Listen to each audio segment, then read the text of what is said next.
Thank you very much.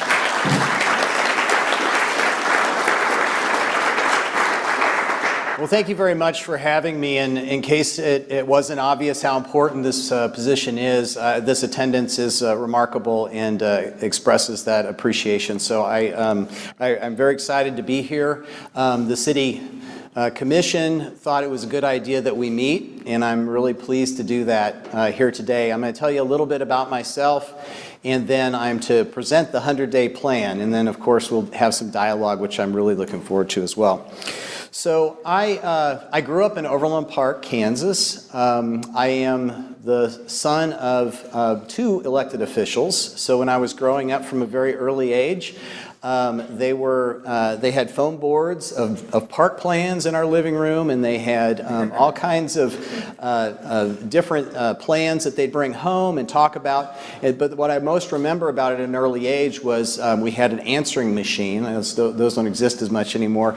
An answering machine, and I heard all of the input that they would be receiving from their constituents, and I got to hear most of that. Some of it probably I shouldn't have heard at the age I was, but it was sinking in somehow, because when I went off to college, and I went to Knox College in Galesburg, Illinois,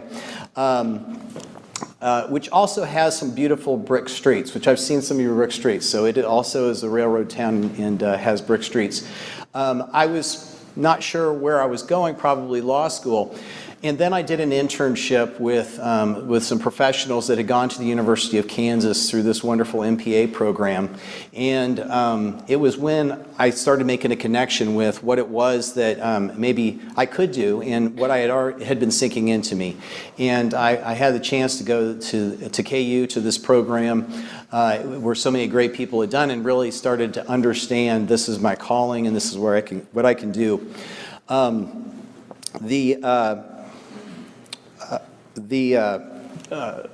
went to Lawrence for my MPA, and I was gone for 25 years, so I didn't come back to Kansas until now. And I saw wonderful things, and in fact the journey that I was on was the right journey for me, and I saw some great cities that were very diverse as it turned out. So I worked in the Chicago area for a little bit of time, and then I went to the St. Louis area and worked for Hazelwood, Missouri, which is a Ford town. It was a union town where they built automobiles for a long, long time, and I was pleased to serve in a community that was going through a time of growth and development, and we helped them through that and so did some exciting things there. The next stop I had was across the big Mississippi River to O'Fallon, Illinois, still in the St. Louis area. It's outside of Scott Air Force Base, and it's a home to a dual command base, so a lot of military command there. And it also was a time of great growth for them as well. So it was suburban expansion, a lot of highway development, a lot of things that were growing and changing, but they were still worried about preserving their core identity. So they had a lot of different things converging, and I was pleased to be there during a period of time that was important to their growth. And then I left for Texas in the Dallas area, and I was in Rowlett, Texas for 6 years, and this was a time, a really expansion path for this community. They were seeing a 10-mile expanse of a tollway cut through the middle of the community that had been planned for 20 plus years. It was a time when we were able to put those realities on from paper to reality, and at the same time, in the same period of time, we were consummating a plan for a light rail expansion that was terminating in the downtown area with the old cotton gin on the railroad. So it was a neat time too, where this was all these towns had some tradition and history, and they were looking to change, but change hopefully in a positive way. Those were the pivotal times that I got to be during those times. And then I had the opportunity to come to where I am now and where I've been for almost 11 years, and that's Clayton, Missouri. Probably different than many of the other cities that I had served, in that it has been built out for a long, long time. It is landlocked, but it's the second downtown of St. Louis and the county seat for St. Louis County, which is about 1 million population. So it was a county that was a very large county and a town that was supporting the public structures that were there. And our growth was all vertical. So it has many high rises, and a lot of the development that I was doing there and we've worked on and continue to work on is growth that is in a high rise, but it's in a tight space that has very tight edges with neighborhoods that are precious to the people that live in there. And so the way those two interactions happen, while we want this growth and prosperity that it brings, we wanted to preserve and be careful about how it was going to come into the community in very tight spaces. So these are diverse kinds of cities, and I was excited to be there, but they all kind of shared that they were growing and changing and trying to be careful about how they did it. And I see that here in Lawrence, and the wonderful plans that have been laid, but the rich tradition and histories that are here are something that I'm very excited to possibly be a part of. I think this job has fit my passions and talents, and I'm excited to be able to do that for more than 25 years now, which is a hard number to say sometimes. This is the funnest picture, so I don't want to skip this. So I've been married for 17 years. I wanted to explain to you a little bit about me and my background. These are important pieces of me because what I've found is I can't separate the doing the job as a city manager and the living as a person. They're one and the same. When you pick a job as a city manager, you're picking a community, and that becomes pronounced when you're going to take your family and try and bring them into the community, just as I hope to bring myself and my talents into the city in serving the city and leading it. This is my family. So I have twin 14-year-olds, and we have a 2.5-year-old son that joined us recently. I do love live music, and I will admit that I'm attracted to that part of Lawrence. It's a rich part. The arts and the culture that are here are important parts of what I know makes Lawrence Lawrence, and it always has, and it's part of what we are attracted to when we're looking at coming here to your community. Travel and culture are important to me, and this looks like it should be a good next adventure.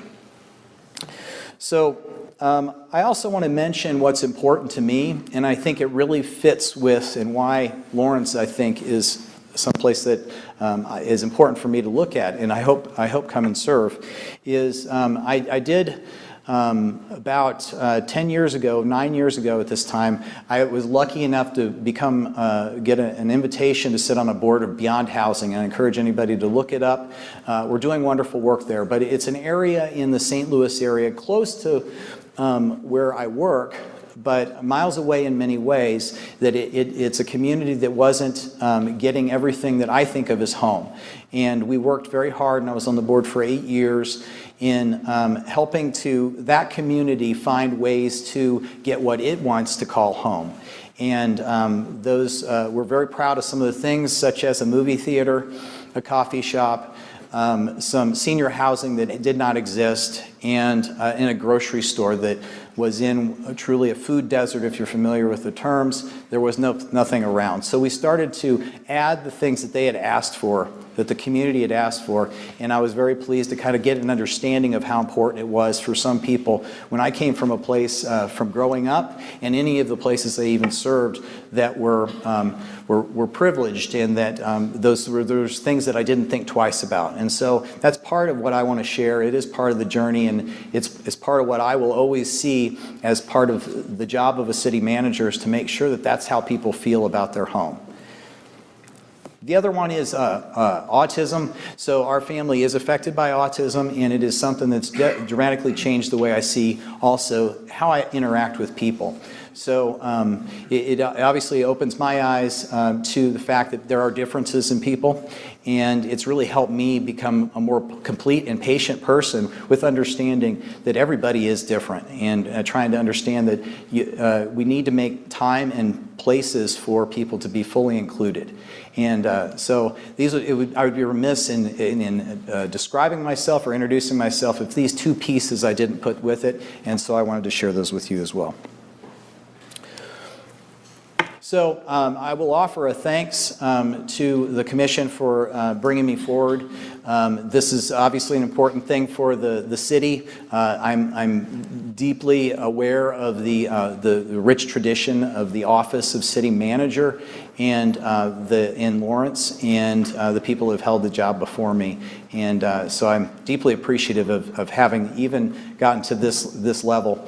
The other thing I will say is I've known Susan Sherman since I was that KU student, and she is a wonderful national caliber talent, and so I'm honored to be in her in a comparison with her.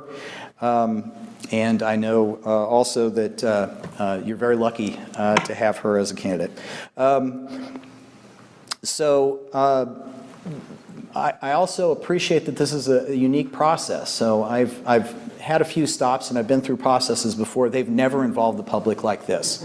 And so I don't want to start off by lying and saying, well, I was a little nervous about that, but I really see now that this is the way the business is done in this town. And I appreciate that I'm getting an introduction that way, and I'm looking forward to the rest of the afternoon.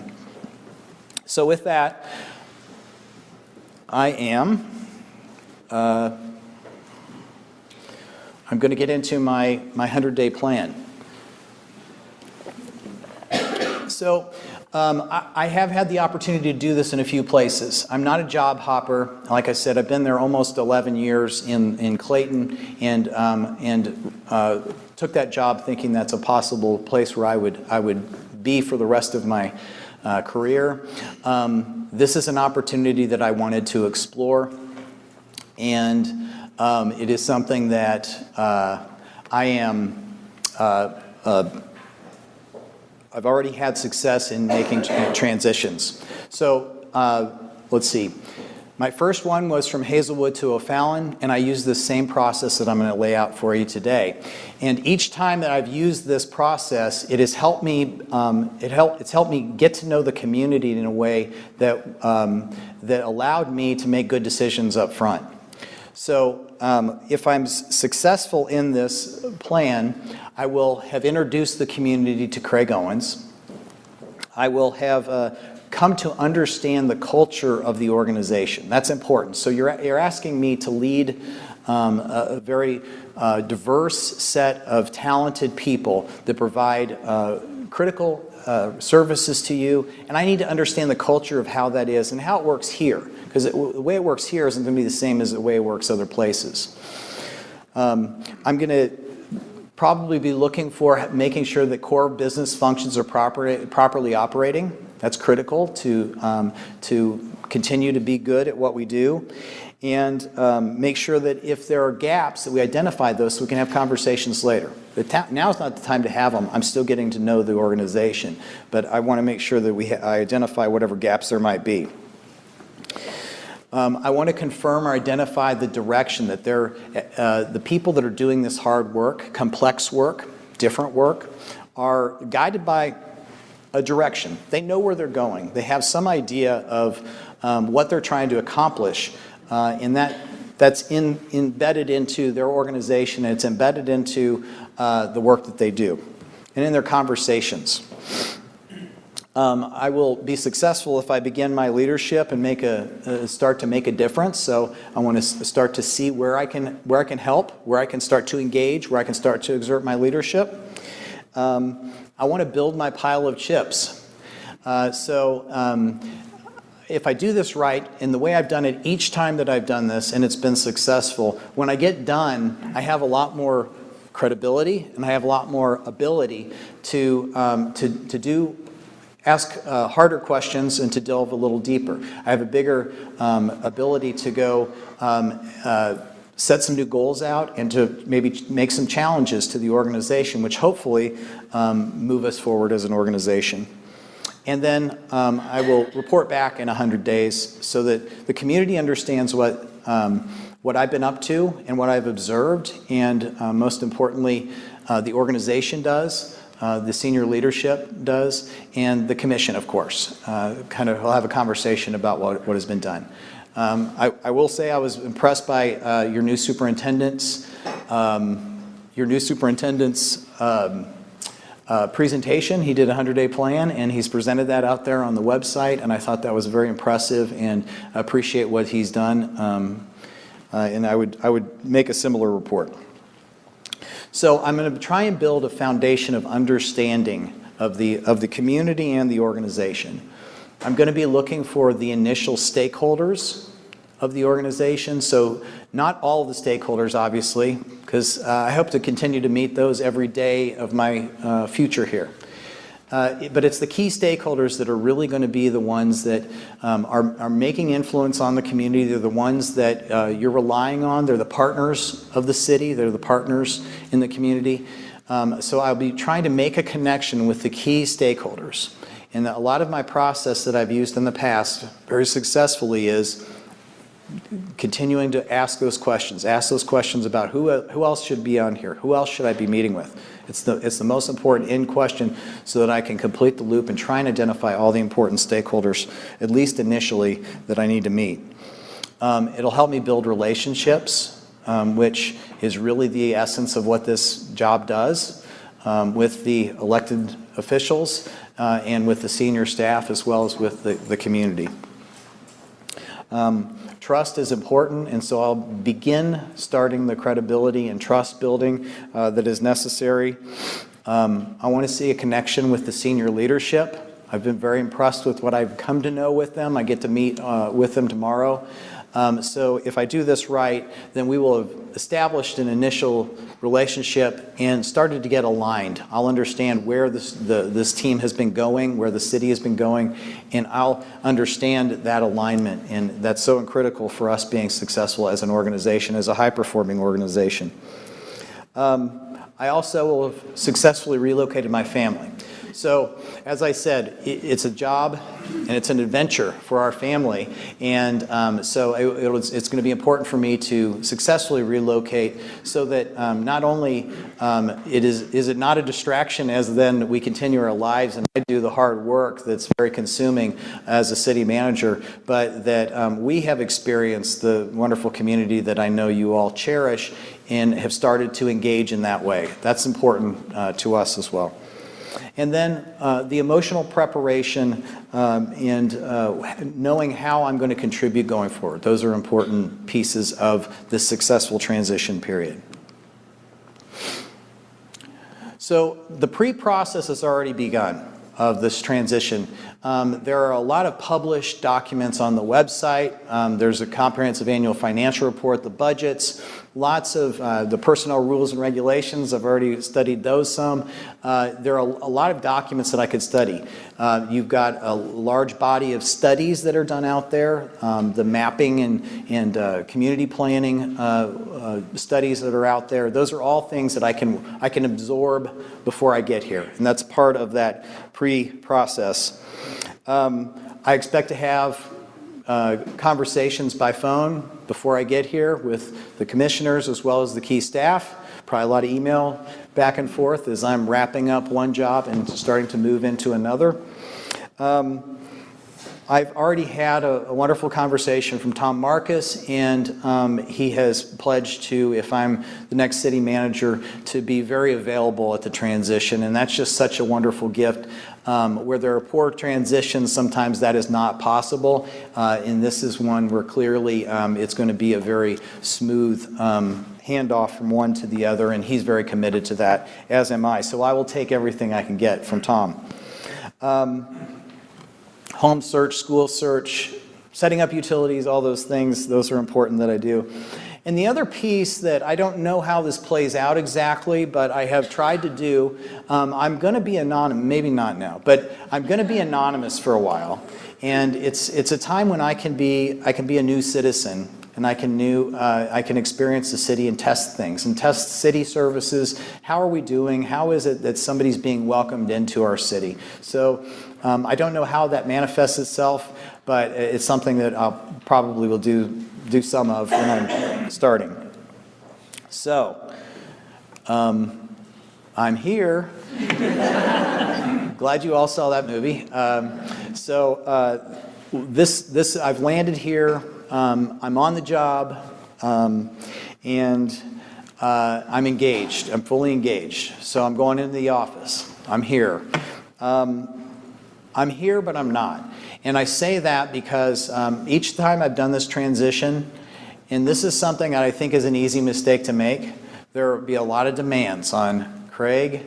You got to fill out this form. Craig, here's the approval process. Craig, come on in. You got to sit through a meeting to understand the new software system. Craig, we need you. We want you to start making decisions. What do you want to do about this? How do you want this to happen? How do you want to do this? Tom did this. Tom did that. I will resist that temptation, and I will rely on what I understand to be a very capable management team to keep the business running for 30 days. They can do that. I'm, of course, going to be there and observe, but there's two reasons that I do this.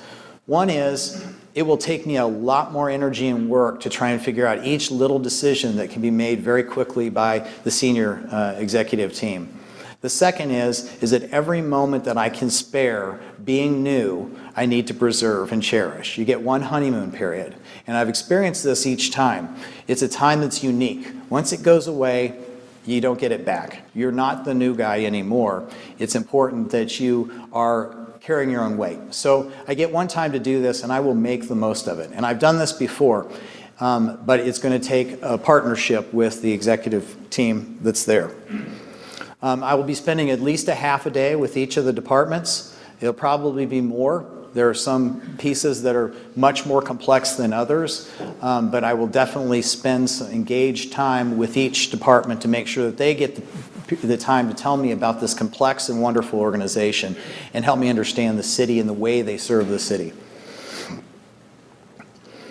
I plan to be face-to-face with every single employee in the city. So I do this in groups of 20 or less. It takes a lot. Do the math on 850 plus employees. It's going to take a while, but there's no other way. And in small groups is the only way that you can really kind of get a dialogue. So I will be with those employees. I'll start to answer some questions that they're natural to have. Who am I? What am I about? What am I going to do? Those are natural and normal, and I want to find out from them what's important to them. So in the first 30 days, I'll be looking for the people part. We have the right people.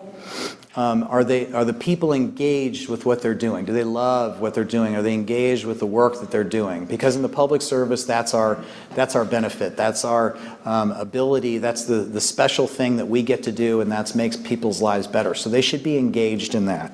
Do they have good strategy behind the efforts that they're doing?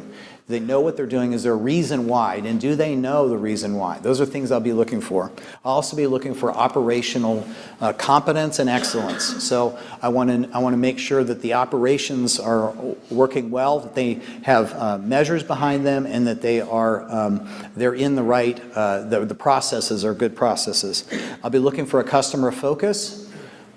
Which seems obvious, but make sure that they have an understanding of who they are serving and why, and how they can make a difference in that, and performance indicators. So it's important to have those measures to make sure that you're continuing to move towards that goal, that end game that you're trying to do.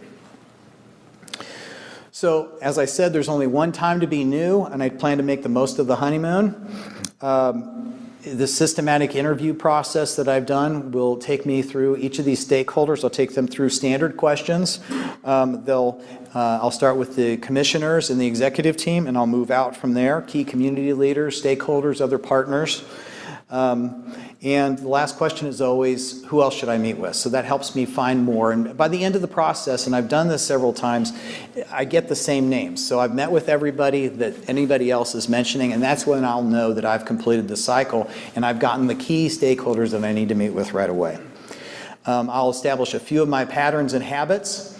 In my office, I know how I can be personally productive. There's some things that I will establish, but other than that, no major changes.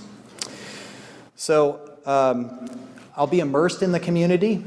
This is a time when I can do things. My family probably will not have located here, so I'm going to be kind of drinking through a fire hose. and consuming that. I may go try and sleep at a fire station or sleep at the fire stations, maybe have a meal with them. I'm going to ride along with the police in the evening, middle of the night, daytime. Different cities sometimes. Probably the case here, but different cities, and the police experience that differently. This will give me a chance to do that. I want to ride on all your wonderful bike trails. I want to get out with some of the crews. I want to see some of the hard things that they do that nobody else really gets to see. I'll get to attend committee meetings. So I understand there's 48 committees. Is that right? Pretty close? Well, so maybe I'll get to some of those. This will be a time to do that. And I'm going to get out and listen to some music. I'm going to experience this wonderful city, what makes it special and unique, and be in coffee shops. I really like coffee, and you've got a lot of coffee shops. The next 30 to 90 days, I'll just be doing more of that, but I'll be more engaged. I'll take over the wheel a little bit more, and I'll be engaged in City Hall a lot more, helping out, doing finding out the role that I need to play in there. But I'll continue to be listening and engaging and trying to find the answers to questions that I know are important for our organization to be excellent and to be moving forward. And the systematic interview process will continue. Where it will start to go is maybe in overlooked places. That's where I'll really start in the last part of my transition time. I'll be trying to find out who is overlooked, who are groups that maybe haven't been met with them for a while, and those will be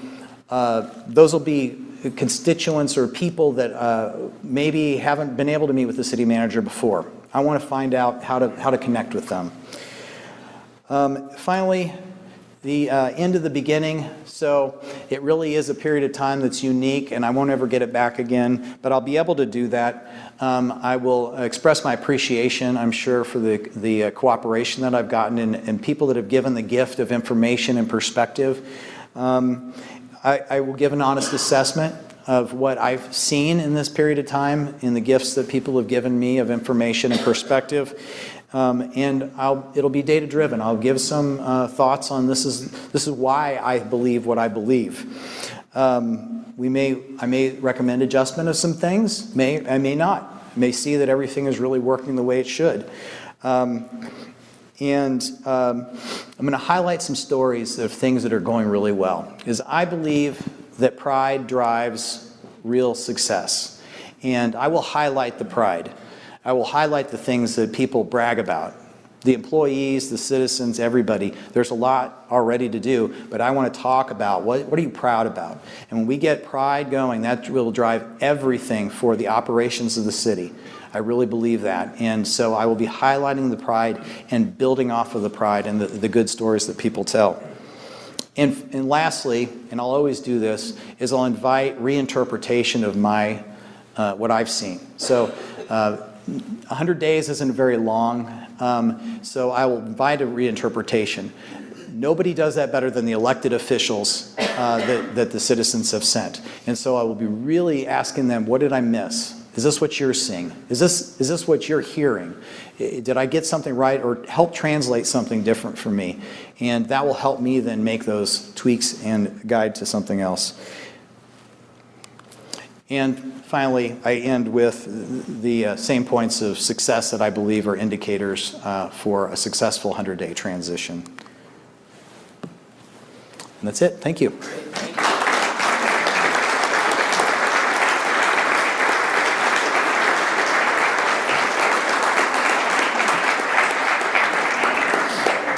So I'll let Craig take a little bit of an out breath and maybe drink a little water. Thank you. And what I learned from my last process was I'm going to start back and work my way forward.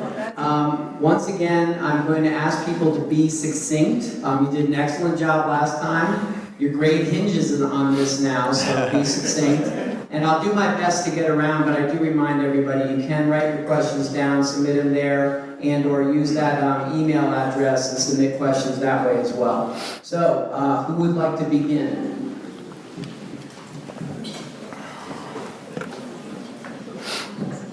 My name is Candace Davis, to say I appreciate that, you know, cities are all very different, but my understanding about Clayton is it is a very wealthy community and one of the wealthiest in the St. Louis areas. So what I'm wondering is how will you integrate your experience there with the economic and cultural diversity in Lawrence, Kansas? Thanks for that. And that's why I really wanted to highlight, I was intentional in talking about not only have this is where I've most recently served, but I've served in, as I said, Hazelwood, Missouri, which is very much a working class city that's a manufacturing town, and they have potholes just like we have potholes. There are things that happen that are the same from a city service perspective, but understanding the way and listening to the way they want their community to be is different. And I've been successful. Each of my stops, I really believe, I'm proud of the success in understanding the community. That's why this process for me is so important, and I've used it every time, because every city is different. So yes, Clayton does have very high per capita income, but this Beyond Housing that serves an area that's 1.5 miles from my office. Okay, yeah, and this is my office, overlooks a beautiful restaurant area, a patio where people are having $35 lunch meals, okay? And 1.5 miles where I am is the most concentrated poverty in Missouri, in a community, in a school district that was one of the worst performing school districts in this area. And so I was very intentional that I wanted to help work on that community and volunteer my time and my treasure to work with that community as well in a volunteer capacity. So it is an ambition of mine that everybody gets to feel like they're at home and everybody gets great services. It doesn't matter where they are on the economic ladder, everybody gets great services. So it's one of the attractions, honestly, of this job, because I do believe there's a tremendous diversity here in a lot of ways, and there are people that are more dependent on city services, and it's vital that we do exactly what we do, and we do it really, really well, or their lives are impacted terribly. We have to do the work for them. There's others that, you know, they can get along without it. That's not the biggest thing. But it's important to me, and that's why I'm attracted to Lawrence, because I do believe that it's a big enough population and it has rich diversity in many, many ways that let me do everything that my career has been leading to serve this community. Thank you for that question.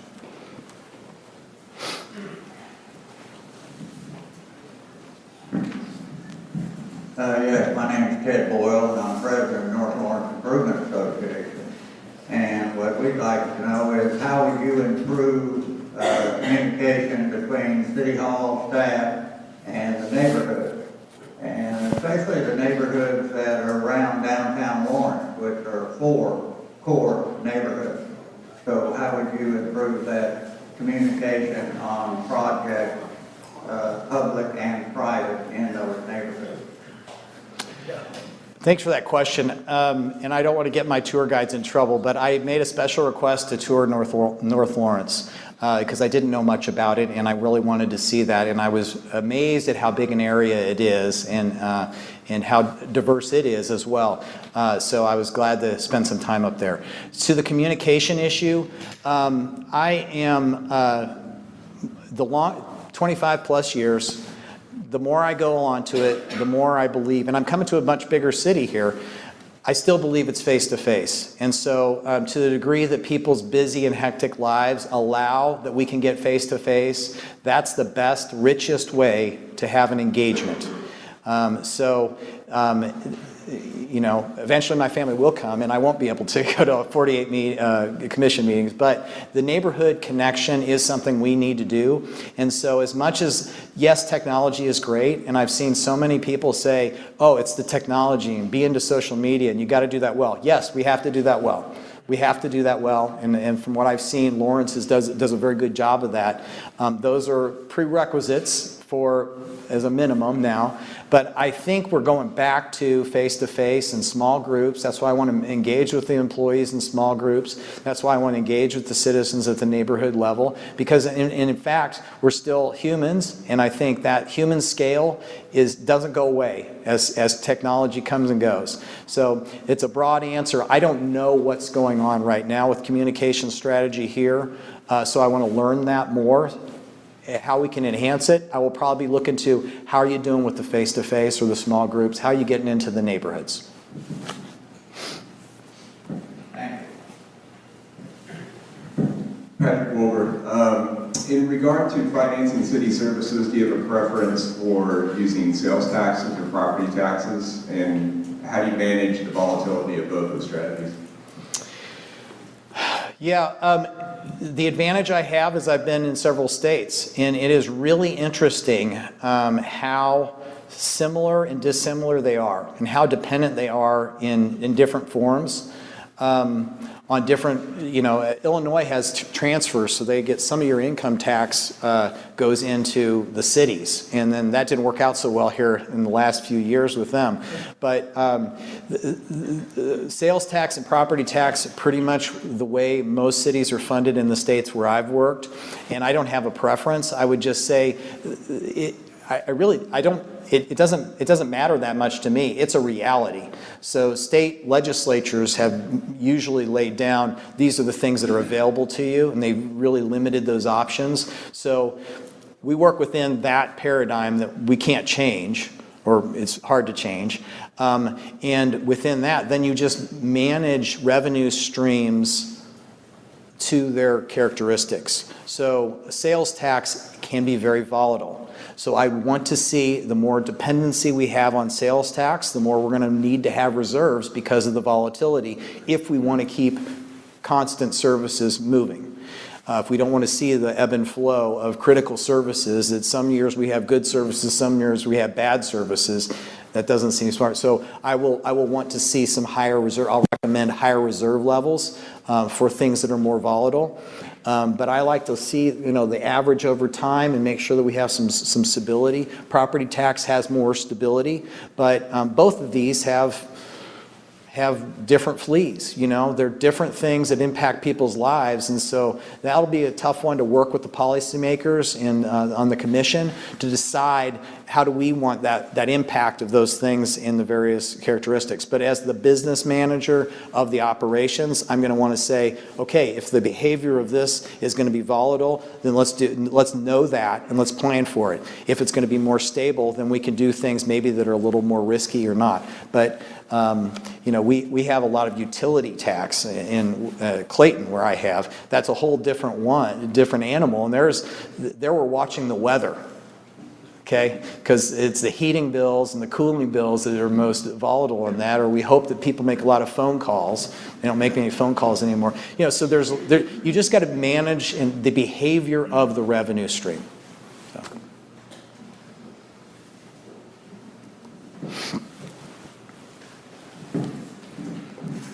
Thank you. My name is Ken Easthouse.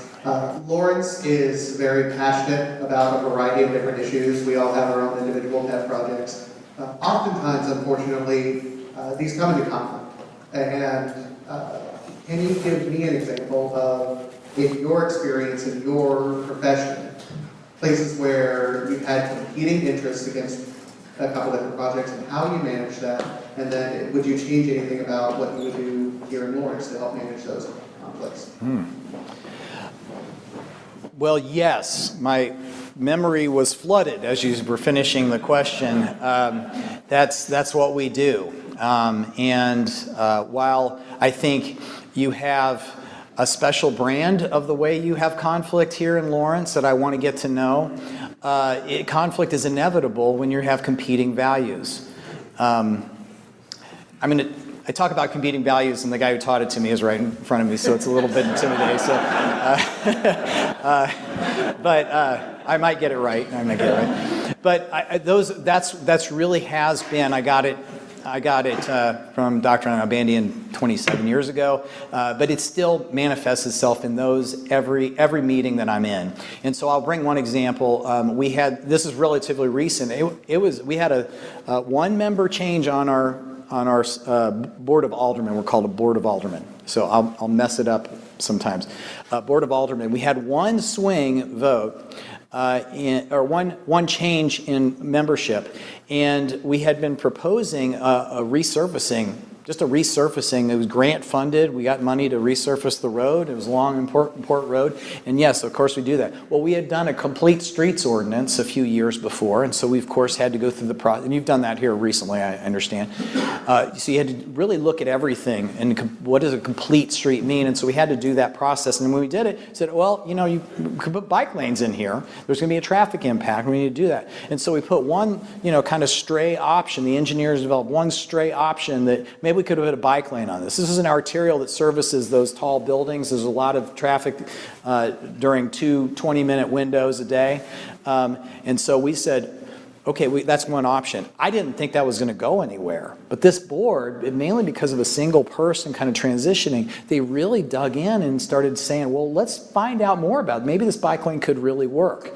And so we did more study and we did extensive analysis. We authorized a lot more traffic engineering work, and it got down to, they said, you know what? It's worth it. There's going to be a 9% impact at this peak time, and it's worth it. I know a lot of you people are not for it, but we believe it's worth it because this protected bike lane, which is a pretty high level of service on a major road, is going to be something that that's where we want to go. That's where the city we want to become. And this is the first time they had done that. And so I was very proud of them for doing that, but I was unprepared because we kind of said this is the far end, and they really wanted us to give a set of options that was kind of more where that was a middle option. And so I learned from that, don't underestimate and kind of have pre-conferences, but also that don't assume that the way you've done it for a while isn't ready to be reconsidered by the people that should reconsider that, and that's the elected officials, working with the community.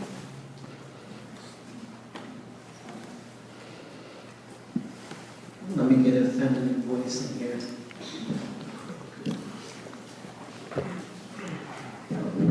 I'm the feminine voice, I guess. My name is Vice President Morris. I'm the CEO of the Lawrence Arts Center. Can you talk a little bit about the role of arts and culture in the city and what the city government's relationship to that role is? Yes. So I will talk about Clayton, and we've talked about the characteristics of Clayton. Clayton does value the arts. It's a great deal. It has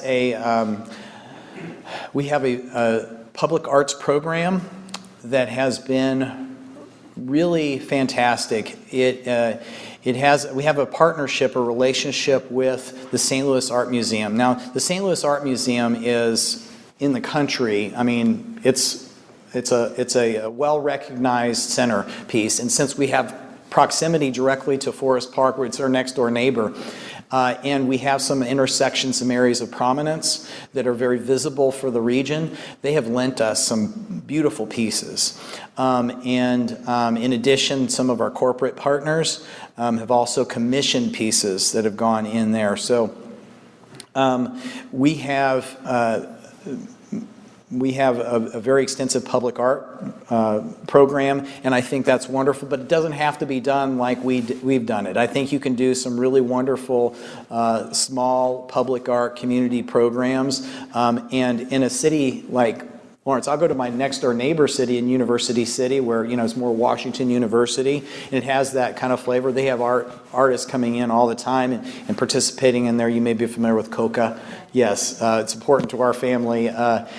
So kids are involved in the arts, and the community is involved in the arts. And we haven't gone to, though we've talked about the 1% for art or 0.5% for art, that some cities like I think Charlotte has done that, and I think it really is a way that you can jumpstart it. But as far as what I can tell, Lawrence is swimming with art and artists and culture, and so I think it's important that we carve out space and that we recognize that should be there.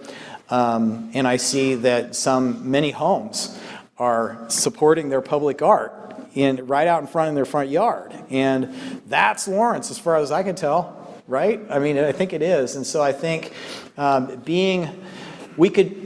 would say even on like code enforcement, there's got to find a different balance, because I think it's precious and important and unique about this community. But the investment in your facility, which by the way, one of my sons, it's a prerequisite for moving here to have something like that. That we continue to support those things, because I think it's the essence of the community. But these again are value determinations that the elected officials need to make. And yes, there's budgetary implications and there's policy implications, but it doesn't seem like that's going to go away here. I think it's something that's precious and unique about Lawrence. Hi, Frank Jensen. Aside from the issues you already addressed from the questioners here, in Clayton, Missouri, can you discuss what issues overall you've dealt with and are dealing with compared to what you anticipate here in Lawrence? Yeah, and I'll kind of pull in some of the other cities that I've served as well, because I just see so many pieces that are pulling me towards that direction. There's a scarcity of resources. We have a lot of resources, but there's a scarcity of resources, and we have to negotiate that we can't do everything. And I think that's the same in every one of the stops that I've had. So we wanted to have the bike lanes, but we're going to impact traffic. Those are the types of things that continue to happen. When the tollway was cutting through Rowlett, Texas, most people had decided that was a good thing, but it was about ready to happen, and it was influencing a lot of people now when it's finally a reality after 20 years of talking about it. I see that potential happening here with the South Lawrence Traffic Way. SLT, right? Okay. So I see that kind of a change here, and it's something that I'm familiar with, that I've worked with in a community, and it has land use implications and environmental implications, and it has traffic implications, and it has wealth implications.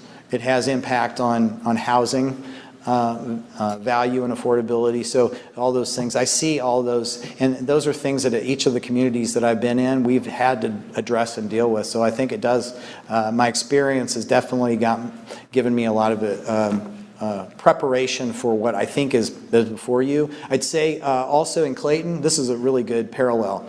I mentioned before that there's so much investment. So Centene Corporation is a healthcare management, and they're doing a $780 million development. It's a high-rise development, $780 million going in 2 blocks, okay? It's right next to this really nice condominium building that had been built about 12 years ago. They knew something was going to go there, but they just weren't sure what. We worked very hard. I mean, many hours, many long meetings about trying to negotiate. Okay, these are going to be maybe this distance from the wall to me from this new development from their condominiums, and they hadn't seen anything there before. So how are we going to negotiate that, and what adjustments can be made? Those are the types of things, even at a different scale, that are happening here. You've got some brand new development that's happened in the downtown, and you've got some precious, beautiful, older neighborhoods and homes that are at the edge. And I think there's no magic solution. You just got to negotiate that out as a community. And so I'm used to being in the middle of those things and helping to facilitate those conversations. But you've got it. I'm trying to reflect what I've heard so far in studying this town, but east and west, that means something to you. So we've got to figure that out too. And so those are important conversations, and there's just no way around it, but just get into it and talk about values and trying to find what will work with everybody. Craig, take a drink. Oh. You're a great manager. Keep you healthy.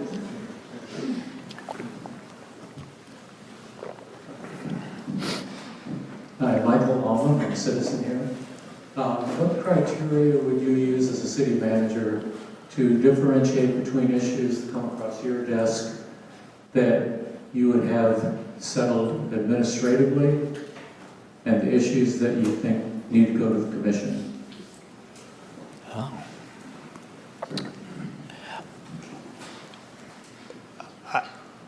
First of all, I put the legal context to it.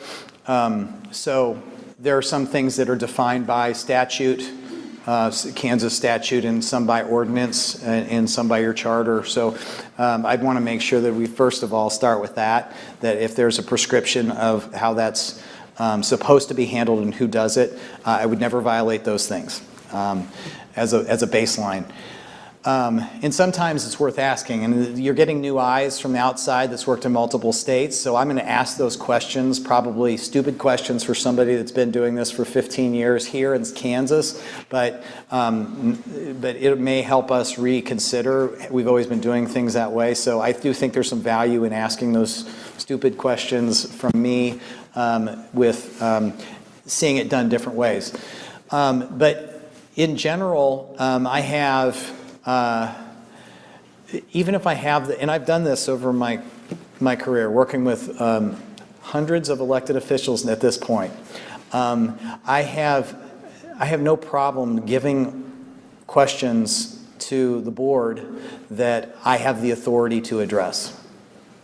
I have no problems doing that, and I will start to do it usually when I sense that there is an implication of there's not a right answer. Okay? So if there's not a right answer, the right answer is what the community needs right now. When I have an implication that that's an administrative decision I could make, but it looks like something that the community would weigh in on, and it could make a difference in the way it's done, or there's 3 right answers or 3 wrong answers. Now, some would say that I'd say elected officials sometimes say, Craig, don't do that to me. And so I would, just kind of feel it out. It will depend on the commission. But I have no problem giving decisions that I can make to those that can make a better decision for the community. So it's a very general answer. I don't know if that's answering your question. Yeah.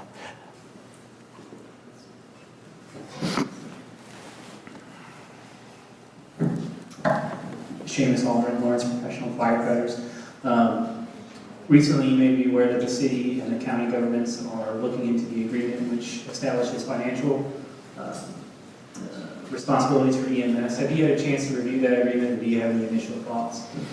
I very briefly perused it, and I've seen the news coverage.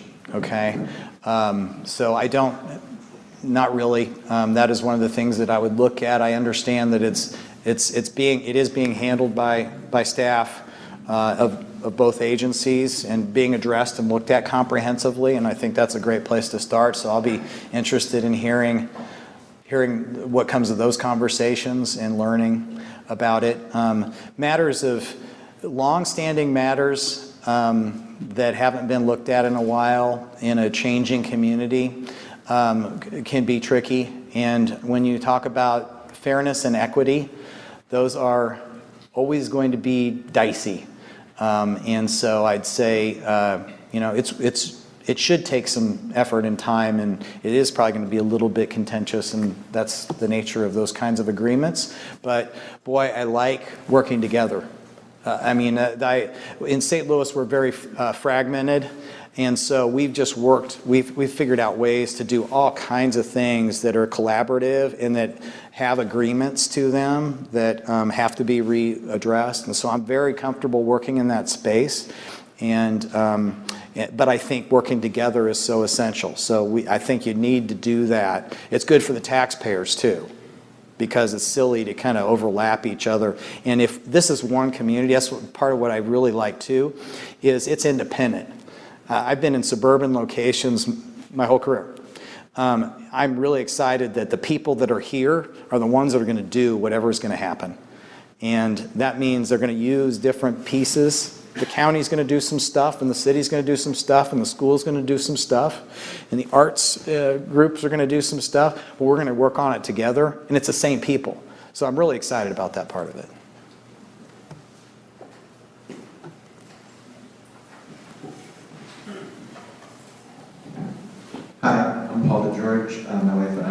business on Mass Street.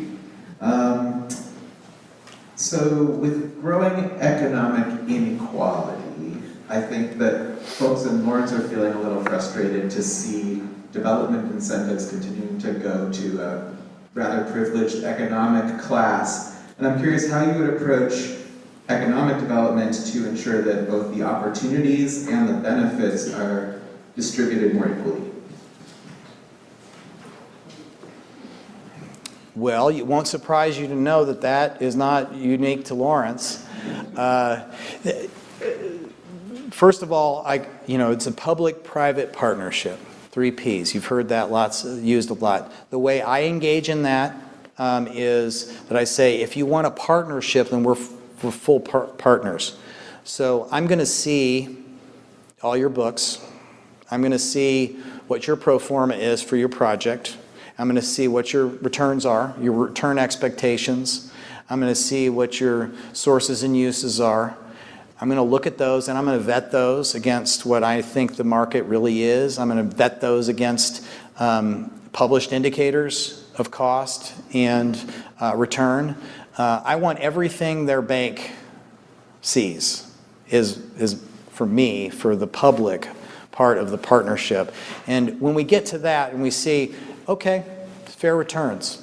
There's places in here, and if this doesn't happen, you're upside down, you're not going to be able to do this deal. That's how I approach universally everything when they say we want to work with you in a partnership, public-private partnership. So that's a first starting point. That's kind of a boilerplate of how I start everything. What we get in return for that, more than just we see an economic upturn, the 1 + 1 = 3. We want to see that. Well, 3 could be different things to different people, and so I am interested and open to, and I've worked on things where they said the dividend is something besides just you get more taxes. And so I think there can be some conversations in those whether they're dedication of land or dedication of amenities, or they build something that we weren't going to be able to do, or it has some kind of other value.